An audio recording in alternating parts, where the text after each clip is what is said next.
everyone! Today I'm going to show you how you can use Kami as your digital whiteboard and create a more collaborative and interactive learning environment for your students.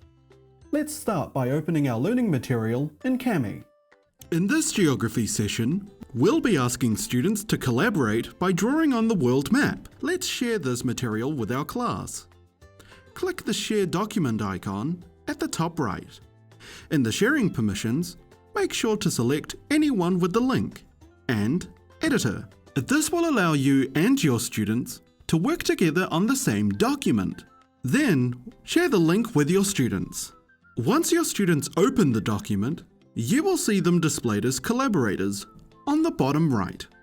The green dots indicate that they are online and active on the document.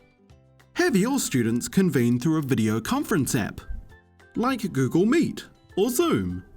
Make sure that each student has the Kami doc open in another window, so they can work on it while you teach. Share your screen. Then, just like being in your classroom, do your magic and start the lesson. Alright, good morning everybody, welcome to class. Today we are learning about the Spanish Empire. You can use Kami to visually explain concepts as you teach. You can also encourage collaborative activities for your students to engage in together.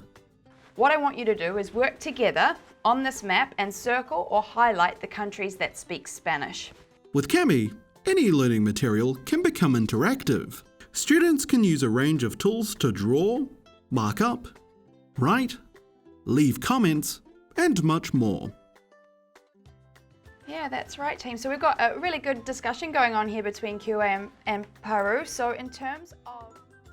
Be right there as they work to foster discussions, answer questions, and make the most of teachable moments. Who could tell me of another country that actually speaks Portuguese? Brazil. That's right, Vanessa. Nice work. When the live lesson is over, use Kami as an asynchronous digital whiteboard. The collaboration doesn't have to end here. Everyone's work is automatically saved to Google Drive. Your students can come back and add to the document at any time. Whether you're teaching an in-person, hybrid, or remote class, you can enhance any lesson when you use Kami as your digital whiteboarding tool. Check out our website for more info on how you can make the most of Kami.